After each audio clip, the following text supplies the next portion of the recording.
ಈರಪ್ಪ ಕದಮ್ ಅವರು ಮಾಲಾರ್ಪಣೆ ಮಾಡ್ತಾ ಇದ್ದಾರೆ ಊರಿನ ಪರವಾಗಿ.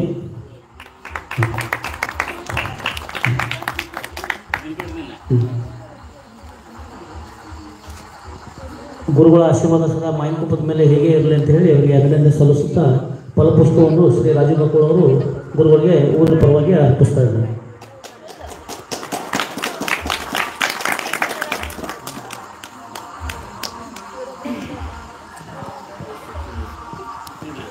ಎಲ್ಲರೂ ಶಾಂತ ರೀತಿಯಿಂದ ಕುಂತು ಗುರುಗಳ 4 ಮಾತುಗಳನ್ನು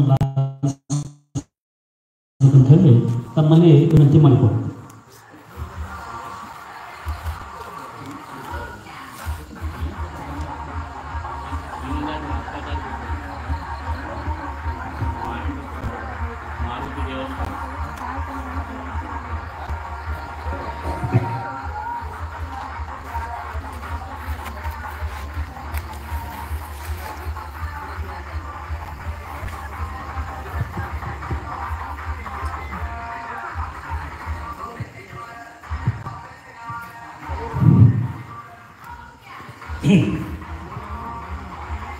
श्रीराम समर्थ मनोजवं मारुततुल्यवेगं जितेन्द्रियं बुद्धिमतां वरिष्ठं वातात्मजं मानुलयुक्तमुख्यं श्रीरामकृष्णं शरणं प्रपद्ये. विदेहापरि तालोनी प्रपंच चर्चा करोनी बहुलोकजय मेळवीति. नमस्कार त्या ब्रह्मचैतन्यम सद्गुरुनाथ महाराज की जय जय जय.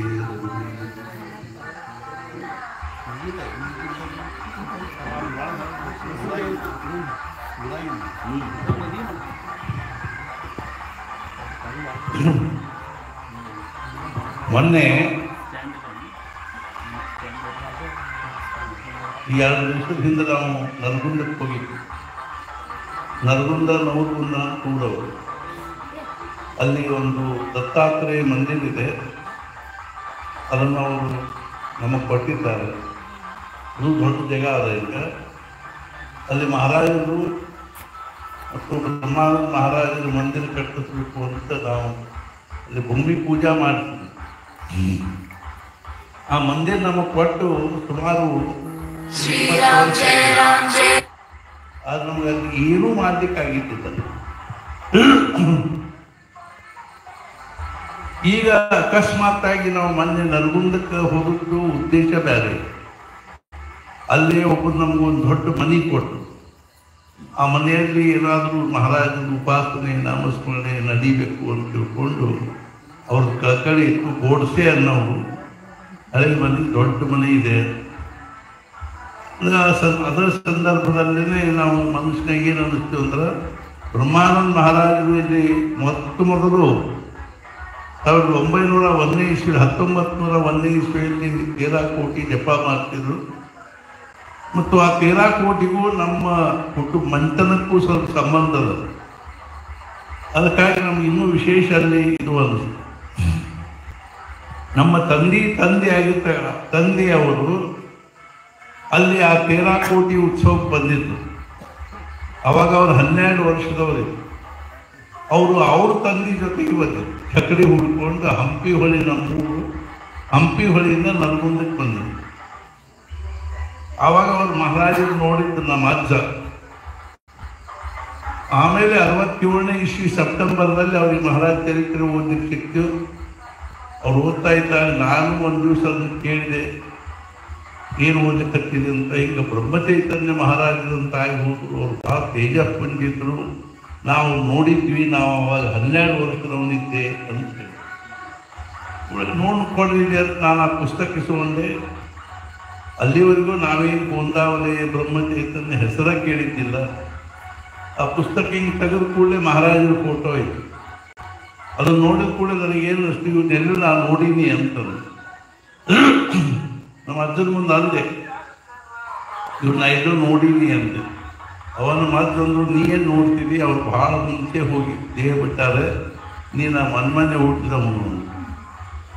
ಆ ತೆಗೆದು ನೋಡಿದ ಎಷ್ಟನೇ ಇಸ್ವಿ ದೇಹ ಬಿಟ್ಟಾರೆ? 13ನೇ ಇಸ್ವಿ. ನಾನು ಹುಟ್ಟಿದ್ದು 51ನೇ ಇಸ್ವಿ. ನನಗೆ ಯಾಕೆ ಹಿಂಗೆ ಅನ್ನಿಸ್ತೀವಿ ಅಂತ ತಿಳ್ಕೊಂಡು ಆ ಪುಸ್ತಕ ನಾನು ಅಭ್ಯಾಸ ಮಾಡಲಿಕ್ಕೆ ಒಂದು ಪೋಲಿ ಹಿಡಿದಿದ್ದೆ. ಅದು ತೊಗೊಂಡೋಗಿ ಅದನ್ನ ಓದಿದೆ 4-5 ದಿವಸ. ಆಮೇಲೆ ನಾನು ಕಾಲೇಜ್ ಪುಸ್ತಕ ಎಲ್ಲ ಗಂಟು ಕಟ್ಟಿ ನಮಸ್ಕಾರ ಮಾಡಿ ಕಾಲೇಜ್ ಬಿಟ್ಟು ನಾನು ಮುಂದೆ ಅವತ್ತಿನಿಂದಲೂ ಇವತ್ತಿನ ತನಕ ಮಹಾರಾಜರು ಒಂದು ದಿವ್ಯವಾಗಿರ್ತಕ್ಕಂಥ ಒಂದು ಭಾವನೆಯಲ್ಲಿ ಆಯುಷ್ ಕಳೀತಾ ಇದ್ದೀನಿ. ಅದಕ್ಕಿಂತಲೂ ಮುಖ್ಯವಾಗಿ ನರಗುಂದಕ್ಕೆ ಅದಕ್ಕಾಗಿ ನಮಗೇನು ಅನ್ನಿಸ್ತೀವಿ ಅಂದರೆ ಅಲ್ಲಿ ಸ್ವಲ್ಪ ಹೋಗಿ ಜಪ ಮಾಡಬೇಕು ಅಂತ ಅನಿಸಿ ನಾವೊಂದು ಅಲ್ಲಿ ಒಂದೂವರೆ ತಾಸು ಜಪ, ಒಂದು ಅರ್ಧ ತಾಸು ವೈಖರಿ ಜಪ ಅದು ಮಾಡಿದ್ವಿ. ಒಂದು 200 ಜನ ಆಗ್ಬೋದು ಅಂತ ನಾವು ಕಲ್ಪನೆ ಮಾಡಿದ್ವಿ. 600 ಜನ ಆಯಿತು. ಎಲ್ಲರಿಗೂ ಪ್ರಸಾದ ಆಯಿತು. ದತ್ತ ಮಂದಿರವನ್ನು ನಮಗೆ ಕೊಟ್ಟಾರೆ. ಅಲ್ಲಿ ಮಹಾರಾಜರನ್ನ ಬ್ರಹ್ಮಾನಂದ ಮಹಾರಾಜ ಸ್ಥಾಪನಾ ಮಾಡಬೇಕು, ಮಂದಿರ ಕಟ್ಟಿಸ್ಬೇಕು ಅನ್ನಿಸ್ತು. ಆಗ ನಾನು ಮಾತು ಹೇಳಿದೆ, ಅದನ್ನ ಇಲ್ಲಿ ಹೇಳ್ತಾ ಇದ್ದೆ. ಏನು ಅಂದರೆ ಒಬ್ಬರು ಮಹಾರಾಜರ ಶಿಷ್ಯರಿದ್ರು, ವೃಜಮೋಹನ್ ದೀಕ್ಷಿತ್ ಅಂತ. ಅವರು ಮಹಾರಾಜರ ಪ್ರವಚನವನ್ನು ಮರಾಠಿಯಿಂದ ಹಿಂದಿಗೆ ಟ್ರಾನ್ಸ್ಲೇಷನ್ ಮಾಡ್ಯಾರ. ಅವರು ಒಂದ್ಸಲ ಮಹಾರಾಜನ ಏನು ಕೇಳಿದ್ರು, ಮಹಾರಾಜ ನಿರ್ಗುಣ ನಿರಾಕಾರನಾಗಿರ್ತಕ್ಕಂಥ ಪರಮಾತ್ಮ ಈ ಪ್ರಪಂಚದಲ್ಲಿ ಹೆಂಗೆ ವ್ಯವಹರಿಸ್ತಾನೆ ಅಂತ. ಮಹಾರಾಜರು ಏನಂದ್ರು, ನೀವೇನು ಮಾಡ್ತೀರಿ? ನಾನು ಸಿನಿಮಾದ ಕಥೆ ಬರೀತೀನಿ. ಬರದೆ ಏನು ಮಾಡ್ತೀನಿ? ನಾ ಕಥೆ ನಿರ್ಮಾಪಕರಿಗೆ ತೋರಿಸ್ತೀನಿ. ಅವ್ರೇನು ಮಾಡ್ತಾರೆ? ಅವ್ರಿಗೆ ಚಲೋ ಅನ್ನಿಸ್ತೀವಿ ಅಂದ್ರೆ ಅವ್ರ ನಿರ್ದೇಶಕರಿಗೆ ಅಂದರೆ ಡೈರೆಕ್ಟರಿಗೆ ತೋರಿಸ್ತೀವಿ. ಅವ್ರು ಡೈರೆಕ್ಟರ್ ಏನು ಮಾಡ್ತಾರಂದ್ರೆ ಆ ಪಾತ್ರಗಳನ್ನು ಆರಿಸ್ತಾರೆ. ಆರಿಸಿ ಸಿನಿಮಾ ಶೂಟಿಂಗ್ ಶುರುವಾಗುತ್ತೆ. ಆಮೇಲೆ ಅದನ್ನು ನಾವು ಪಡೆದ ಮೇಲೆ ನೋಡ್ತೀವಿ. ಆ ಸಿನಿಮಾ ನೋಡೋರಲ್ಲಿ 2 ಪ್ರಕಾರ. ಒಬ್ಬರು ಬರೀ ಕಥೆ ನೋಡ್ತಾರೆ, ಅವು ಹಂಗೆ ಮಾಡಿದ, ಆ್ಯಕ್ಟಿಂಗ್ ಮಾಡಿದ್ದು, ಅದು ಹಂಗಾತು, ಅದು ಹಿಂಗಾತು. ಇನ್ನು ಕೆಲವರು ಡೈರೆಕ್ಷನ್ ನೋಡ್ತಾರೆ. ಏನ್ರಿ ಸಿನಿಮಾದಾಗ ಡೈರೆಕ್ಷನ್, ಭಾರಿ ಡೈರೆಕ್ಷನ್. ಇನ್ನು ಕೆಲವರು ಏನಂತಾರೆ, ಡೈರೆಕ್ಷನ್ ತಪ್ಪೇದು ಬಿಟ್ರಿ ಅಂತ. ಅದಕ್ಕೆ ಮಹಾರಾಜರು ಏನು ಕೇಳಿದರು, ಹಂಗಾದ್ರೆ ಪಡೆದೇನ ನಿಮ್ಮ ಡೈರೆಕ್ಟರ್ ಕಾಣಿಸ್ತಾನೇನು? ಇಲ್ಲ. ಮತ್ತು ಹೆಂಗೆ ಹೇಳಿದ್ರಿ? ಹಂಗಾರೆ ಡೈರೆಕ್ಷನ್ ಬರೋಬ್ಬರಿ ಅದ ಅಥವಾ ತಪ್ಪೇದ ಹೆಂಗೆ ಹೇಳಿದ್ರಿ? ಇಲ್ಲ, ಸಿನಿಮಾ ಅಂದ ಬಳಕ ಅಲ್ಲಿ ಹಿಂದೊಬ್ಬ ಡೈರೆಕ್ಟರ್ ಇರ್ಲಿಕ್ಕೆ ಬೇಕು. ಅವನ ಡೈರೆಕ್ಷನ್ದಲ್ಲೇ ಏನು ನಡೀತದ? ಸಿನಿಮಾ ನಡೀತದ. ಹೆಬ್ಬಳ್ಳಿಯಾಗ ಒಂದು ಸಿನಿಮಾ ಶೂಟಿಂಗ್ ನಾವು ಡೈರೆಕ್ಷನ್ ಮಾಡಿದ್ದೇವೆ, ಕೊಟ್ಟಿದ್ದೇವೆ ಭಾಳಷ್ಟು. ಅರ್ಥಾತ್ ಏನು ಅಂದರೆ ಹಿಂದೊಬ್ಬ ಡೈರೆಕ್ಟರ್ ಇರ್ತಾರೆ. ನೀನು ಹಿಂಗೆ ಕುಡಿ, ನೀನು ಹಿಂಗೆ ಜಿಗಿ, ನೀನು ಹಿಂಗೆ ಓಡು, ನೀನು ಹಿಂಗೆ ಮಾಡು ಅಂತ ಹೇಳ್ತಿರ್ತಾರೆ. ಕಣ್ಣು ಪಿಳಿಸೋದು ಹೇಳ್ತಿರ್ತಾನೆ ನಾವು, ಲಘುದು ಹೇಳ್ತಾನೆ. ಸ್ವಲ್ಪ ನೀನು ಸ್ಮೈಲ್ ಮಾಡತ್ತೆ, ನೀವು ಪಕ್ಕ ಅನ್ನಕ್ಕ ಸ್ಮೈಲ್ ಮಾಡ್ತಾರೆ ಸ್ವಲ್ಪ. ಈಗ ಒಂದು ಸಿನಿಮಾದಾಗ ಒಬ್ಬ ಕಳ್ತನ ಮಾಡ್ಕೊಂಡು ಓಡ್ತಿರ್ತಾನೆ, ಹಿಂದಿಂದ ಒಬ್ಬ ಪೊಲೀಸ್ ಬೆನ್ನು ಹತ್ತಿರ್ತಾನೆ. ಮುಂಕೂತ ಓಡಿ ಹೋಗಿ ಅವ ಏನು ಮಾಡ್ತಾನೆ, ಇತ್ಲ ಒಂದು ದಾರಿತೆ, ಕಾಳು ಇತ್ಲಾಗಿನ ದಾರಿಲೆ ಓಡಿ ಹೋಗ್ತಾನೆ. ಆ ಪೊಲೀಸ್ ಅಲ್ಲಿ ಬಂದವನ ಒಂದ ನಿಮಿಷನಾಗನ ಆ ಪೊಲೀಸ್ ಹಿಂಗೆ ನೋಡ್ತಾನೆ, ಇತ್ಲಾಗ ಓಡ್ತಾನೆ. ನಮ್ಗೇನು ಅನಿಸ್ತದೆ, ನೋಡ್ಪ ಕಾಳು ಸ್ವಲ್ಪದ್ರಾಗ ಉಳ್ಕೊಂಡ.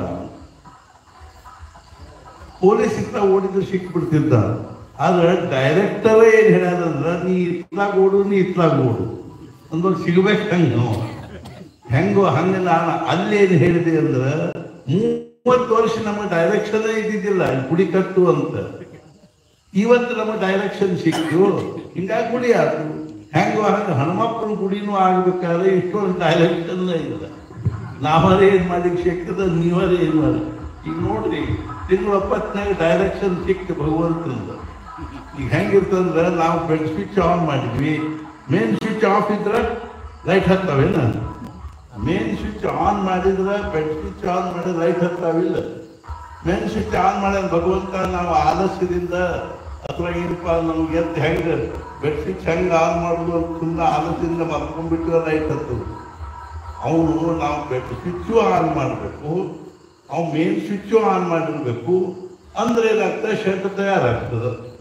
ಇಲ್ಲದೇ ಇದ್ರೆ ಹೆಂಗೆ ಆಗ್ಬೇಕು? ಇಷ್ಟು ವರ್ಷ ಆಯಿತು ನೀವು ಇಲ್ಲಿ ಬರ್ಲಿಕ್ಕತ್ತು, ಮಾಡ್ಲಿಕ್ಕತ್ತು, ಕಾರ್ಯಕ್ರಮ ಅದು ಇದು.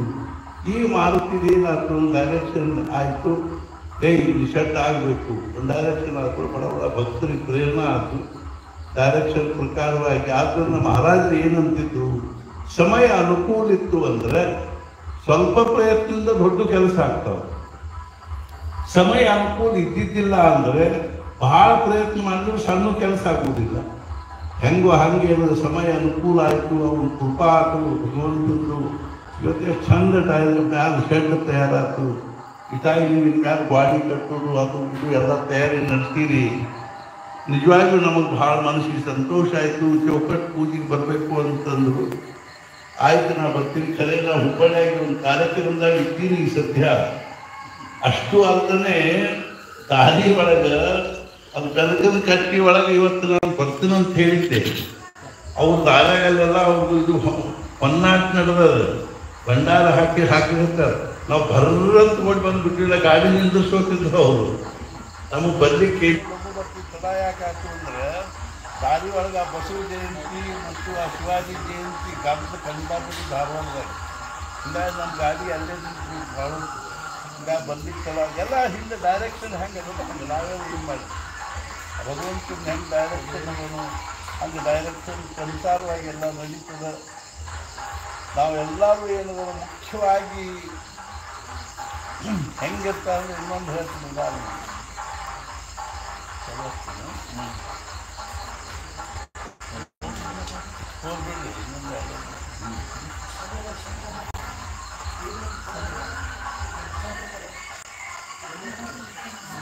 ಈಗ ಹೆಂಗಿರ್ತಾರಂದ್ರೆ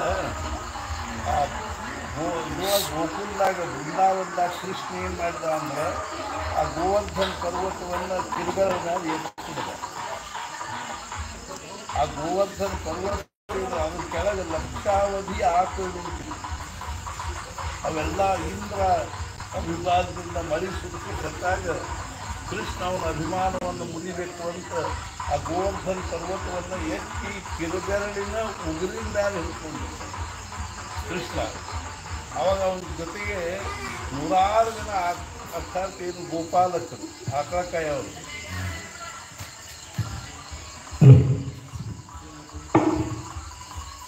ಕೃಷ್ಣ ಇಂದ್ರ ಅಭಿಮಾನದಿಂದ ಮನೆ ಸುರಿಸ್ಲಿಕ್ಕೆ ಕೂಡಲೇ ಕೃಷ್ಣಂದ ಮಾತಿನ ಕಣ್ಣಿನ ಅಭಿಮಾನ ಹೆಂಗೆ ನೋಡ್ತಂತ ಆ ಗೋವರ್ಧನ ಪರ್ವತವನ್ನು ಎತ್ತಿ ಕಿರುಬೆರಳಿನ ಉಗುರಿನ ಮೇಲೆ ಹಿಡಿದ. ಅದ್ರ ಕೆಳಗೇನು ಲಕ್ಷಾವಧಿ ಆಕಳು ಅಂದ್ರೆ 1000 ಜನ ಗೋಪಾಲಕರು ಆಕಳಕಾಯವರು. ಅವ್ರೆಲ್ಲರ ಕೈಗೂ ಬಡಿಗಿ ಅವ್ರೇನು ಮಾಡಿದ್ರು ಅಂದ್ರೆ ನಮ್ಮ ಬಡಿಗೆ ಕೆಳಗೆ ಕೂತ್ಕೊಂಡು ನಿಂದಿರ್ಬೇಕು, ನಾವು ಮ್ಯಾಲೆ ಹಚ್ಚಿದಾತಂತ ಎಲ್ಲರೂ ಆ ಬಡಿಗೆ ಗುಡ್ಡಕ್ಕೆ ಹಚ್ಕೊಂಡು ನಿಂತು.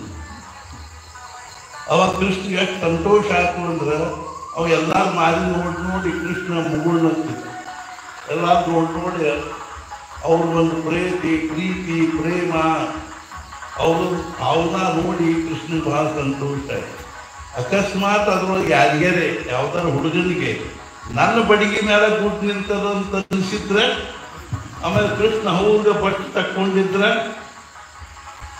ಹೆಂಗೋ ಹಂಗೇನದ ಅಂದ್ರೆ ನಾನು ಕಟ್ಟಿ ಮಾಡ್ತೀನಿ, ನಾನು ಶೆಡ್ ಹೊಡಿತೀನಿ, ನಾನು ಕಟ್ತೀನಿ ಅಂತ ಅಲ್ಲ.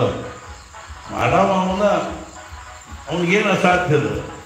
ಆದ್ರೆ ನಾವು ನಮ್ಮ ಬಡಿಗೆಯಲ್ಲಿ ಕೂದೇನವರು ಅದಕ್ಕೆ ಹಚ್ಚಿಟ್ಕೊಂಡ್ರೆ ಭಗವಂತ ನಮ್ಮ ಕಡೆಗೆ ನೋಡಿ ಪ್ರೇಮದಿಂದ ಪ್ರೀತಿಯಿಂದ ನಕ್ಕ ನಮ್ಗೆ ಆಶೀರ್ವಾದ ಮಾಡ್ತಾರೆ. ಹೆಂಗೋ ಹಂಗೆ ನಾವು ನೀವು ಎಲ್ಲರೂ ಏನದವ ಈ ಕಾರ್ಯದಲ್ಲಿ ಸಹಕರಿಸ್ಕೊಂಡು ಇದು ಉತ್ಸಾಹದಿಂದ ಈ ಕಾರ್ಯ ಮಾಡಬೇಕು. ಈಗ ನೋಡ್ರಿ, ನಾವು ಭಗವಂತಿಗೆ ಏನಂತೀವಿ, ಅನಂತ ಕೋಟಿ ಬ್ರಹ್ಮಾಂಡ ನಾಯಕ ಅಂತ ಹೇಳಿ ಅವನಿಗೆ ನಾವು ಒಂದು ಹುಂಡಿ ಒಳಗೆ ₹1 ಹಾಕಿದ್ರೆ ಅವ್ನಿಗೆ ಏನಾಗುತ್ತೆ? ಅದಲ್ಲ, ಹುಂಡಿ ಒಳಗೆ ₹1 ಹಾಕಿದ್ರೆ ಅನಂತ ಕೋಟಿ ಬ್ರಹ್ಮಾಂಡ ನಾಯಕಿಗೆ ಏನಾಗುತ್ತೆ? ಆದ್ರೆ ಅದ್ರ ಅರ್ಥ ಏನು ಅಂದರೆ, ಅಪ್ಪ ಊಟಕ್ಕೆ ಕೂತಿರ್ತಾನೆ, ಮಕ್ಕಳದಾಗ ಸಣ್ಣ ಹುಡುಗ ಕೂತಿರ್ತಾನೆ, 2 ವರ್ಷದ ಹುಡುಗ. ಅವಾಗ ಅಪ್ಪ ಏನು ಮಾಡ್ತಾನೆ, ಅನ್ನ ತುಪ್ಪ ಉಪ್ಪು ನಿಂಬೆಹಣ್ಣು ಹಚ್ಚಿ ಕಲಿಸಿ ಆ ಮಗನ ಮುಂದೆ ಇಡ್ತಾನೆ. ಮಗ ಏನು ಮಾಡ್ತಾನೆ, ಅದರಿಂದ 2 ಅಗಲು ತೊಗೊಂಡು ಅಪ್ಪನ ಬಾಯಾಗಿ ಹಾಕ್ತಾನೆ. ಅಪ್ಪ ಸಿಟ್ಟಿಗೆರ್ತಾನೇನ್ರಿ, ಏಯ್ ಮೂರ್ಖ, ಇಷ್ಟೊಂದೇ ನಾನು ಹಟ್ಟಂತ ನನ್ನ ಬಾಯಾಗಿ ಹಾಕತ್ತಿ ಅಂತಾನೆ. ಬಾಯಿ ತೆಗೆದು ನೋಡ್ರಿ ನನ್ನ ಮಗ ನನಗೆ ಎಷ್ಟು ಚಂದ ಉಣಿಸ್ತಾನ ಅಂತ. ಹೆಂಗೋ ಹಂಗೆ ನಮ್ಮ 1 ರೂಪಾಯಿ ಇದ್ದ ಅವ್ನಿಗೆ ಏನಾಗಬೇಕಾಗಿ, ನಮ್ಮದೊಂದು 10 ರೂಪಾಯಿ ಇದ್ದ ಅವ್ನಿಗೆ ಏನಾಗಬೇಕಾಗಿ. ಆಗ ಆ ಮಗ 2 ಅಗಳು, ಆ ಸಣ್ಣ ಕೂಸು 2 ಅಗಳು ಅಪ್ಪನ ಬಾಯಿಗೆ ಹಾಕಿ ಅಪ್ಪಗೆ ತಂದ್ಕೊಂಡಾಗ್ತದನು. ಹಂಗೆ ನಾವು ಸಹಿತ ಭಗವಂತನ ಕೊಟ್ಟದ್ದು ನಮಗೆ, ಅವನ ಕಲಿಸಿಟ್ಟದ್ದು. ಅದ್ರಾಗ 2 ಅಗಳು ಆ ಭಗವಂತಗೆ ಅರ್ಪಣೆ ಮಾಡಿದ್ವಿ ಅಂದ್ರೆ ಆ ಭಗವಂತಗೆ ಎಷ್ಟು ಖುಷಿ ಆಗುತ್ತೆ. ಹೆಂಗೋ ಹಂಗೆ ನಾವು ಭಗವಂತ ನಮಗೇನು ಕೊಟ್ಟಾನೋ ಅದರೊಳಗೆ ವಿಚಾರ ನಾವು ಅವನಿಗೆ ಅರ್ಪಣೆ ಮಾಡಿ ಈ ಕಾರ್ಯ ಇಷ್ಟು ಚಂದ ಆಗ್ಬೇಕಲ್ಲ.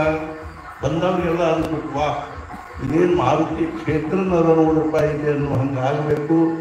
ಎಲ್ಲರಿಗೂ ಬಂದವ್ರಿಗೆ ಸಮಾಧಾನ ಆಗಬೇಕು. ನಮಗೂ ಸಹಿತ ಅತ್ಯಂತ ಕಳಕಳಿಯಿಂದ ಈ ವಿಷಯದಲ್ಲಿ ನಮಗೂ ಒಂದು ಅರ್ಥಾತ್ ಏನು ಒಂದು ಸಹಕಾರ, ಸಹಯೋಗ, ಸೇವ ಎಲ್ಲ ಅದ ನೋಡ್ರಿ. ನಾವು ನಿಮ್ಮ ಜೊತೆಗಿದ್ದೀವಿ. ನಾವು ನೀವು ಕೂಡಿ ಕಾರ್ಯವನ್ನು ಅತಿ ಉತ್ಸಾಹದಿಂದ ನಾವು 7-8 ಕಡೆ ಗುಡಿ ಕಟ್ಟಿಸ್ಕತ್ತೀವಿ. ಮೊನ್ನೆ ನರಗುಂದಕ್ಕೆ ಹೋದ್ವಿ, ಅಲ್ಲಿ 2 ಗುಡಿ ಕಟ್ತೀವಿ ಅಂತ ಹೇಳಿ ಬಂದ್ವಿ. ನಾವು ಮುಂದಕ್ಕೆ ಬಂದ್ವಿ, ಅಲ್ಲಿ ಒಂದು ನಮ್ದು ಈಶ್ವರ ಗುಡಿ ಅದ, ಆ ಗುಡಿಗೆ ತೆಗೆದು ಹಾಕ್ಯಾರ. ನಾಳೆ ಒಂದು ಸ್ಲ್ಯಾಬ್ ಹಾಕಿಸ್ಕೊಡ್ತೀವಿ ಅಂತ ಹೇಳಿ ಬಂದ್ವಿ. ಹಿಂಗೆ ನಮ್ಗೆ ಎಲ್ಲಿ ಎಲ್ಲ ಕಡೆಗೂ ಅವ ನಮ್ಗೆ ಅದೇನು ಯಾವ ಊರಲ್ಲಿ ಯಾವ ದೇವರಾದರೂ ದೇವರ ಅಲ್ಲೇನ್ರಿ. ಮಾವಿನ ಕೊಪ್ಪನಾಗಿನ ಮಾರುತಿನೂ ನಮಗೆ ದೇವರ, ಹೆಬ್ಬಳಾಗಿನ ಮಾರುತಿನೂ ದೇವರ. ಅದನ್ನ ದೇವರು ಭಕ್ತರಿಗೆ, ಮಾವಿನ ಕೊಪ್ಪದ ಭಕ್ತರಿಗೆ ಭಗವಂತ ಏನು ಮಾರುತಿ ಇದ್ದಾನೋ ಮಾವಿನ ಕೊಪ್ಪದ ಮಾರುತಿ. ಅದು ನಾವು ಏನಿದ್ದಾನೆ ಸರ್ವವ್ಯಾಪಿ ಇದ್ದಾನ, ವಿಶ್ವವ್ಯಾಪಿ ಇದ್ದಾನ. ಯಾರಾದರೂ ಅಮೇರಿಕಾದವ್ರು ಬಂದು ಇದು ಸೇವಾ ಮಾಡಿದ್ರು ಅವ್ರಿಗೆ ಅನುಗ್ರಹ ಮಾಡಿ. ಆದ್ದರಿಂದ ನಾವು ನೀವು ಕೂಡಿ ಒಂದು ಕಾರ್ಯವನ್ನು ಯಶಸ್ವಿ ಮಾಡೋಣ. ಭಗವಂತ ನಮ್ಮನ್ನು ನಮ್ಮ ಕಡೆಯಿಂದ ಈ ಕಾರ್ಯವನ್ನು ಕೊನೆಯವರೆಗೂ ನಮಗೆ ಈ ಸೇವಾ ಅವನು ಮಾಡಿಸುವಳೆ. ತನು ಮನ ಧನ 3 ನಾವು ಇಲ್ಲಿ ಅರ್ಪಣೆ ಮಾಡಿ ಇವತ್ತು ನೋಡ್ರಿ ಅಕ್ಷಯ ತೃತೀಯ ನಮ್ಮನ್ನು ಭಾಳ ಮಂದಿ ಅಂದ್ರೆ ಏನ್ರಿ ಅಂತ. ಅದಕ್ಕೆ ನಾವು ಹೇಳಿದ್ವಿ ನಮ್ಮಲ್ಲಿ 3 ಅವ. ಏನು ಅಂದ್ರೆ 3 ಶರೀರ ಅವ. ಯಾವುವು ಅಂದ್ರೆ ಸ್ಥೂಲ, ಸೂಕ್ಷ್ಮ, ಕಾರಣ. 3 ಅವಸ್ಥಾ ಅವ, ಜಾಗೃತ, ಸ್ವಪ್ನ, ಸುಷುಪ್ತಿ. 3 ಗುಣ ಅವ, ಸತ್ವ, ರಜ, ತಮ. ಅವನಷ್ಟನ್ನು ಅಕ್ಷಯವಾಗಿರ್ತಕ್ಕಂಥದ್ರೊಳಗೆ ನಾವು ಸೇರಿಸೋದ ಅಕ್ಷಯ ತೃತೀಯ. ಅಕ್ಷಯವಾದದ್ದು ಯಾವುದು? ಭಗವಂತ. ಉಳಿದದ್ದೆಲ್ಲ ಕ್ಷಯ, ನಾಶ ಆಗೋದು. ನಾವು ನಮ್ಮ ಅರ್ಥಾತ್ ಏನು ಅಂದ್ರೆ ಅವಸ್ಥಾತ್ರಯಗಳನ್ನು, ಗುಣತ್ರಯಗಳನ್ನು, ದೇಹತ್ರಯಗಳನ್ನು, ಅದೇ ರೀತಿ ತನು ಮನ ಧನಗಳನ್ನು ಅವು ಅಕ್ಷಯ ಆಗಬೇಕು ಅಂದ್ರೆ ಅಕ್ಷಯನ ಜೊತೆಗೆ ಸೇರಬೇಕಿಲ್ಲ. ಆ ಅಕ್ಷಯನಾಗಿರ್ತಕ್ಕಂಥ ಭಗವಂತನಲ್ಲಿ ನಾವು ನಮ್ಮ ಈ 3 ಒಂದೇನು ಭಗವಂತ ನಮ್ಮ ಕಡೆ ಕೊಟ್ಟ ನಮ್ಮ ತನು ಮನ ಧನ ಅದು ನಾವು ಸಮರ್ಪಣೆ ಮಾಡಿ ನಾವು ಇಂದಿನ ಈ ಅಕ್ಷಯ ತೃತೀಯ ದಿವಸ ಆ ಭಗವಂತನ ಸಾನ್ನಿಧ್ಯದಲ್ಲಿ ಬರಲಿಕ್ಕೆ ಯಾವ ದ್ವಾರ ಅವಶ್ಯಕವಾಗಿರ್ತಕ್ಕಂಥದ್ದು ಆ ದ್ವಾರವನ್ನು ನಾವು ಪೂಜೆ ಮಾಡಿದ್ವಿ. ಇನ್ನು ಮುಂದಾದರೂ ಭಗವಂತ ನಮ್ಮೆಲ್ಲರಿಗೂ ಭಾಳಷ್ಟು ಸೇವಾ ತಗೊಳ್ಳಿ. ಏನದನೋ ಅಳಿಲು ಸೇವಾ ಅಂತೀವಿ ನೋಡ್ರಿ. ಅಳಿಲು ಸೇವಾ ಅಂದ್ರೆ ಏನು ಅಂದ್ರೆ ರಾಮ ಸೇತುವೆ ಕಟ್ಟುವಾಗ ಎಲ್ಲ ವಾನರ ದೊಡ್ಡ ಕಲ್ಲು ತಂದು ಹಾಕ್ತಿದ್ರು. ಅಲ್ಲೊಂದು ಇಳಿಸಿ ಕೂತಿರ್ತಾರೆ ಅಳಿಲು.